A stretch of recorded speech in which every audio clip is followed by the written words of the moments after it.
Halo, perkenalkan nama saya Sobedal Sunal Muiz.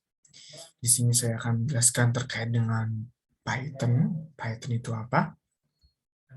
Nah, jadi kita di sini mau mengawali dengan apa itu Python. Bahasa Python itu apa gitu. Jadi Python adalah bahasa pemrograman yang interpretatif, multiguna.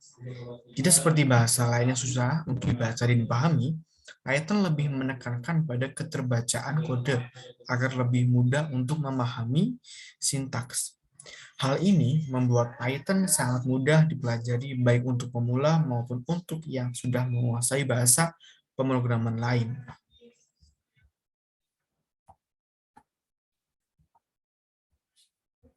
Bahasa ini muncul pertama kali pada tahun 1991, dirancang oleh seorang bernama Keith Van Rossum.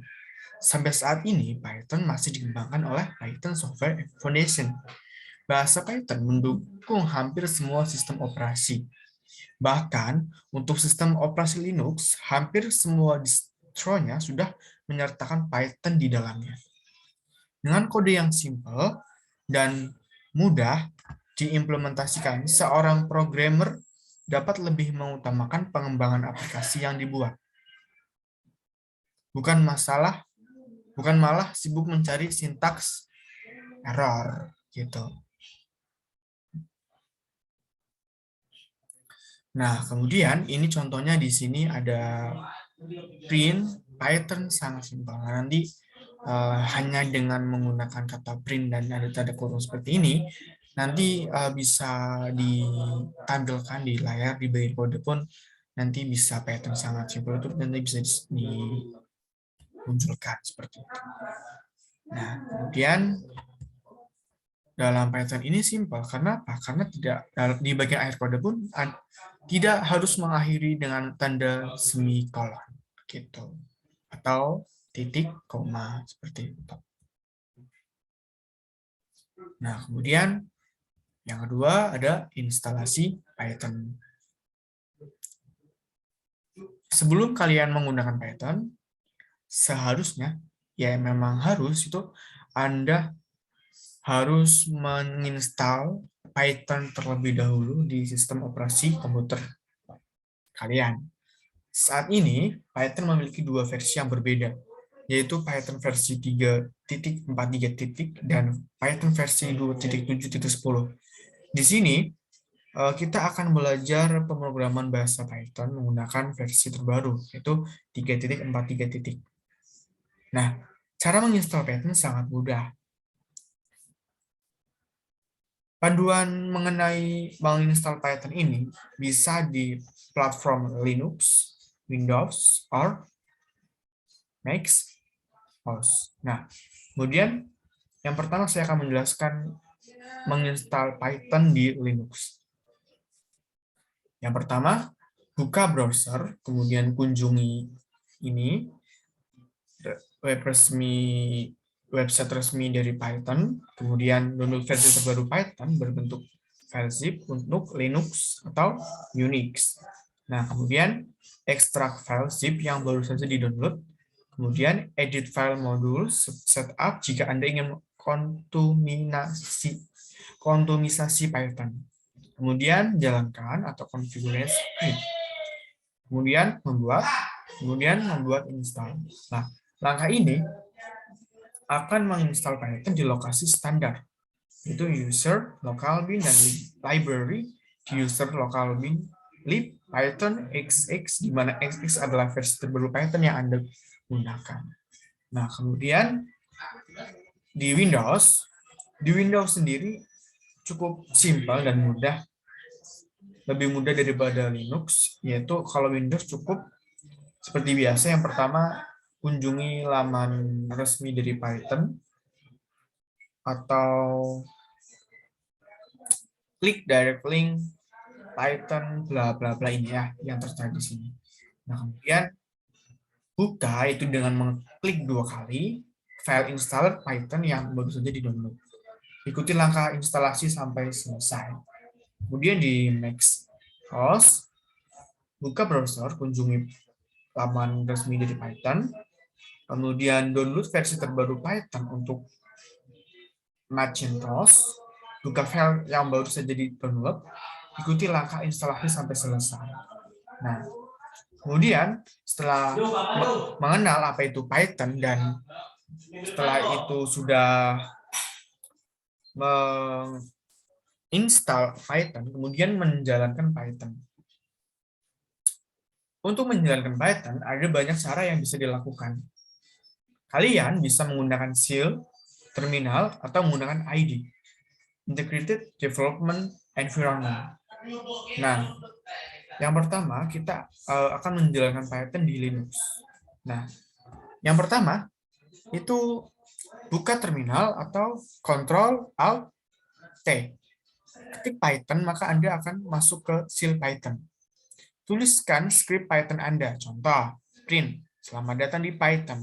Jika sudah tekan tombol Enter, dan skrip Python akan dijalankan atau dieksekusi.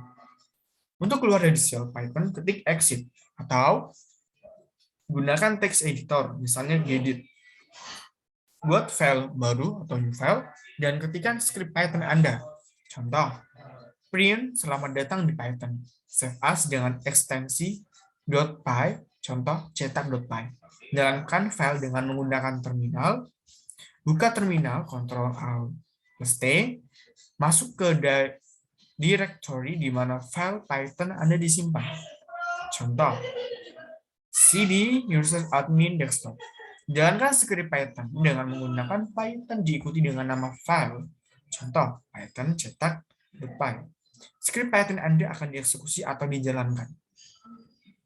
Kemudian, dari Windows, buka Python shell, Anda bisa mencarinya di tombol Start. Tuliskan skrip Python Anda. Contoh, print, selamat datang di Python. Jika sudah tekan tombol Enter, dan skrip Python akan dijalankan atau dieksekusi. Untuk keluar dari shell, Python ketik exit, tanda kurung. Kemudian di Macintosh, yang pertama, buka terminal, ketik Python, maka Anda akan masuk ke shell Python.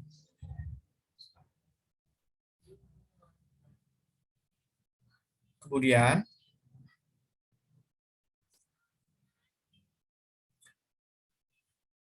tuliskan skrip Python Anda, contoh print selamat datang di Python. Jika sudah tekan tombol Enter, dan skrip Python akan dijalankan atau dieksekusi.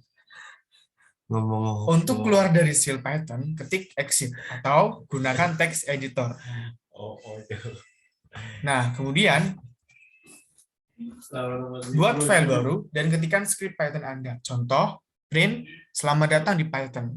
Save as dengan ekstensi .py, contoh cetak.py. Jalankan file dengan menggunakan terminal, buka terminal atau menggunakan Ctrl Alt plus T, masuk ke directory di mana file Python Anda disimpan. Contoh, cd users admin desktop. Jalankan skrip Python dengan menggunakan Python diikuti dengan nama file. Contoh, Python cetak.py. Skrip Python Anda akan dieksekusi atau dijalankan. Nah, kemudian kita akan membahas mengenai Integrated Development Environment atau ID Python. Jadi, ID itu sebuah software aplikasi yang memberikan Anda fasilitas bermanfaat ketika membuat program. Biasanya, sebuah ID terdiri dari source, code, editor build, automation, tools, dan debugger. Untuk menulis sebuah program, bisa menggunakan text editor atau ID-nya. Bagi yang sudah mahir, menulis program dengan text editor bukanlah menjadi masalah. Tetapi untuk pemula akan lebih mudah menggunakan ID. Nah, ID ini sangatlah banyak, tersedia macam-macam ID dengan kelebihan dan kekurangan masing-masing. Contohnya, ada Komodo, Eclipse, NetBeans, PyCharm, KDevelop, PyDev, WinID, dan masih banyak lainnya. Ini bisa dikunjungi ya laman web dari Python ini. Nah, kemudian ada Hello World Python, di mana sintak bahasa Python hampir sama dengan bahasa pemrograman pada umumnya, seperti Java atau PHP. Sintak dasar. Contoh fungsi Python yang digunakan adalah mencetak. Untuk mencetak, di Python, untuk mencetak cukup gunakan fungsi print. tanda kurung, di mana sesuatu yang akan dicetak harus diletakkan di antara kurung buka dan kurung tutup. Bahkan di Python versi 2.x, Anda tidak menggunakan tanda kurung kurawal. Cukup pisahkan dengan spasi. Jika ingin mencetak tipe data string langsung, Anda harus memasukkannya ke dalam tanda kutip terlebih dahulu. Contohnya ini, print hello world. Maka saat Anda menjalankan script di atas, Anda akan melihat output berupa teks hello world. Contoh, print Sobri Hausan Al Muiz. Maka script di atas akan menjalankan program, outputnya adalah tulisan Sobri Hausan Al Muiz. Contoh lagi, Sobri Hausan Al Muiz ganteng sekali. Maka di outputnya akan tertulis Sobri Hausan Al Muiz ganteng sekali, seperti itu. Nah, kemudian ada Python case sensitive. Python ini bersifat case sensitive. Ini artinya huruf besar dan huruf kecil memiliki perbedaan. Sebagai contoh, jika Anda menggunakan fungsi print dengan huruf kecil, print, tanda kurung, akan berhasil. Lain hal jika Anda menggunakan huruf kapital print atau print, yes, menggunakan huruf kapital, akan muncul pesan error. Aturan ini berlaku untuk nama variabel ataupun fungsi-fungsi lainnya. Nah, seperti itu. Nah, kemudian ada komentar Python. Komentar Python adalah kode di dalam script Python yang tidak dieksekusi atau tidak dijalankan mesin. Komentar hanya digunakan untuk menandai atau memberikan keterangan tertulis pada script. Komentar biasa digunakan untuk membiarkan orang lain memahami apa yang dilakukan di script, atau untuk mengingatkan kepada programmer sendiri jika suatu saat kembali mengedit script tersebut. Untuk menggunakan komentar Anda, cukup menulis tanda pagar, diikuti dengan komentar Anda. Nah, ini contoh komentar. Ini di sini ada tanda pagar. Di sini ada, ini adalah komentar. Tulisan ini tidak akan dieksekusi dan bla bla bla sampai ini contohnya seperti itu. Saat Anda menjalankan script di atas, Anda akan melihat output berupa hello world, yaitu ini, dan hoodie, serta 1, 2, 3. Karena tulisan yang diawali dengan tanda pagar ini termasuk komentar yang tidak dieksekusi oleh mesin. Nah, kemudian ada tipe data pada Python.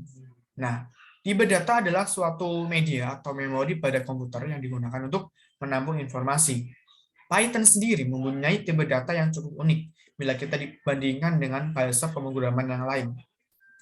Ini adalah contoh beberapa tipe data dari bahasa pemrograman Python. Yang pertama ada Boolean. Contohnya true or false. Boolean ini menyatakan benar true yang bernilai 1 atau salah false yang bernilai 0. Kemudian string, ayo belajar Python. Contoh, menyatakan karakter kalimat bisa berupa huruf angka dan lain-lain diapit tanda petik 2 atau petik 1. Integer, 25 atau 1209. Menyatakan bilangan bulat. Kemudian float. Float contohnya 3,14 atau 0,99. Nah, menyatakan bilangan mempunyai koma. Jadi, kemudian hexadesimal. Menyatakan bilangan dalam format hexa, bilangan berbasis 16. Kemudian kompleks. Menyatakan pasangan angka real dan imajiner. Kemudian ada list, data untaian yang menyimpan berbagai tipe data dan isinya bisa diubah-ubah. Kemudian ada tuple, data untaian yang menyimpan berbagai tipe data tapi isinya tidak bisa diubah. Kemudian ada dictionary, data untaian yang menyimpan berbagai tipe data berupa pasangan penunjuk dan nilai. Nah, kemudian untuk ini contoh pemrograman dari tipe-tipe data. Contohnya ada print true, print ayo belajar Python, print belajar Python sangat mudah, print 20, print 3,14, print 9A, print 5J, print 1,2,3,4,5, print 1, 2, 3, print bla bla bla, contohnya seperti itu. Kemudian ada variabel Python. Variabel adalah lokasi memori yang dicadangkan untuk menyimpan nilai-nilai ini. Berarti bahwa ketika Anda membuat sebuah variabel, Anda memesan beberapa ruang di memori. Variabel menyimpan data yang dilakukan selama program dieksekusi. Yang nantinya, isi dari variabel tersebut dapat diubah oleh operasi-operasi tertentu pada program yang menggunakan variabel. Variabel dapat menyimpan berbagai macam tipe data. Di dalam pemrograman Python, variabel mempunyai sifat yang dinamis. Artinya, variabel Python tidak perlu dideklarasikan tipe data tertentu, dan variabel Python pun dapat diubah saat program dijalankan. Nah, penulisan variabel Python ini memiliki aturan tertentu, yaitu karakter pertama harus berupa huruf atau garis bawah, underscore. Nah, kemudian karakter selanjutnya dapat berupa huruf, garis bawah, underscore, atau angka. Karakter pada nama variabel bersifat sensitif atau case sensitif. Artinya, huruf kecil dan huruf kapital itu dibedakan. Sebagai contoh, variabel nama depan dan nama depan adalah variabel yang berbeda. Di sini terlihat nama depan D-nya besar, di sini nama depan D-nya kecil. Nah, kemudian untuk mulai membuat variabel di Python, caranya sangat mudah. Anda cukup menuliskan variabel lalu mengisinya dengan suatu nilai dengan cara menambahkan tanda sama dengan diikuti dengan nilai yang ingin dimasukkan. Ini adalah contoh penggunaan variabel dalam bahasa pemrograman Python. Nah, di sini ada nama John Doe, kemudian print nama, umur 20, ini nilai awal, print umur, tipe umur 21, nilai setelah diubah, kemudian ada print umur, tipe umur, nama depan, nama belakang, nama depan, kemudian umur, hobi, kemudian print, kemudian ini variabel, ini juga variabel, ini variabel juga, ini variabel 1, ini variabel 2, kemudian panjang, lebar, luas, dan kemudian print luas. Ini contohnya seperti itu. Kemudian ada operator. Operator adalah konstruksi yang dapat memanipulasi nilai dari operan. Sebagai contoh operasi, 3 plus 2 adalah 5. Di sini 3 dan 2 adalah operan, dan tanda positif adalah operator. Bahasa pemrograman Python mendukung berbagai macam operator, di antaranya operator aritmatika, arithmetic operator, operator perbandingan, comparison relational operators, kemudian operator penugasan, operator logika, operator bitwise, operator keanggotaan, dan operator identitas. Kemudian kita akan membahasnya satu persatu. Yang pertama ada operator aritmatika. Nah, operator aritmatika ini ada penjumlah, contohnya ada penjumlahan. Nah, penjumlahan ini fungsinya adalah menjumlahkan nilai dari masing-masing operan atau bilangan. Contohnya adalah 1/3 sama dengan 4. Kemudian pengurangan. Mengurangi nilai operan di sebelah kiri menggunakan operan di sebelah kanan. Kemudian perkalian, mengalihkan operan atau bilangan. Contohnya 2 kali 4 sama dengan 8. Kemudian pembagian. Untuk membagi operan di sebelah kiri, menggunakan operan di sebelah kanan. Sisa bagi, mendapatkan sisa pembagian dari operan di sebelah kiri operator ketika dibagi oleh operan di sebelah kanan. Kemudian pangkat. Memangkatkan operan di sebelah kiri operator dengan operan di sebelah kanan operator. Kemudian pembagian bulat. Sama seperti pembagian, hanya saja angka di belakang koma dihilangkan. Contoh operator aritmatika dalam bahasa pemrograman Python. Nah, ini contohnya. Di sini ada print 13 plus 2, apel sama dengan 7, jeruk sama dengan 9. Maka buah sama dengan apel plus jeruk. Maka print buah. Maka hasilnya adalah nanti hasil dari buah tersebut. Nah, kemudian pengurangan. Contohnya ini, ada bayar, hutang, sisa hutang sama dengan hutang min bayar. Nah, kemudian ada perkalian. Contohnya luas, panjang, kali lebar. Kemudian ada pembagian. Contohnya ada kue bagi anak. Kemudian ada sisa bagi atau modulus. Bilangan, sisa bagi atau modulus bilangan 1, bilangan 2. Kemudian pangkat. Hasil pangkat bilangan 3 dipangkatkan bilangan keempat. Bilangan 4. Kemudian print hasil pangkat. Nah, kemudian pembagian bulat. Contohnya print 10 bagi 3. 10 bagi 3 adalah 3,33. Karena di diplotot maka akan menghasilkan nilai 3. Kemudian ada operator perbandingan. Operator perbandingan, comparison operators, digunakan untuk membandingkan suatu nilai dari masing-masing operan. Contoh, operator sama dengan. Jika masing-masing operan memiliki nilai yang sama, maka kondisi bernilai benar atau true. Ini contohnya. 1 sama dengan 1, maka bernilai true. Kemudian tidak sama dengan. Ini tandanya. Akan menghasilkan nilai kebalikan dari kondisi sebenarnya. Contoh, 2 tidak sama dengan 2, maka bernilai false. Kemudian tidak sama dengan. Ini tandanya akan menghasilkan nilai kebalikan dari kondisi sebenarnya. Nah, kemudian lebih besar dari. Jika nilai operan kiri lebih besar dari nilai operan kanan, maka kondisi menjadi benar. Kemudian lebih kecil dari. Jika nilai operan kiri lebih kecil dari nilai operan kanan, maka kondisi menjadi benar. Lebih besar atau sama dengan. Jika nilai operan kiri lebih besar dari nilai operan kanan atau sama, maka kondisi menjadi benar atau true. Kemudian, lebih kecil atau sama dengan. Jika nilai operan kiri lebih kecil dari nilai operan kanan atau sama, maka kondisi menjadi benar. Kemudian ada assignment operator. Operator penugasan digunakan untuk memberikan atau memodifikasi nilai ke dalam sebuah variabel. Operator sama dengan memberikan nilai di kanan ke dalam variabel yang berada di sebelah kiri. Tambah sama dengan memberikan nilai variabel dengan nilai variabel itu sendiri ditambah dengan nilai di sebelah kanan. Kemudian kurang sama dengan memberikan nilai variabel dengan nilai variabel itu sendiri dikurangi dengan nilai di sebelah kanan.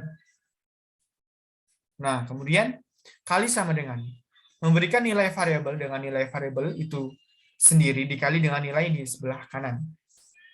Bagi sama dengan memberikan nilai variabel dengan nilai variabel itu sendiri dibagi dengan nilai di sebelah kanan. Kemudian sisa bagi sama dengan memberikan nilai variabel yang dengan nilai variabel itu sendiri dibagi dengan nilai di sebelah kanan.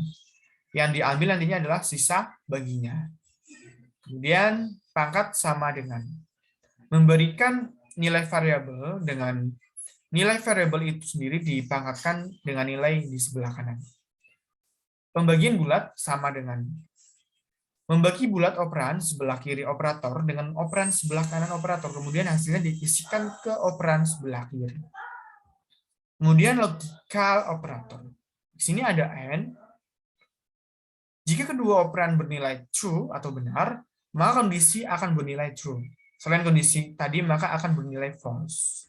Kemudian ada OR.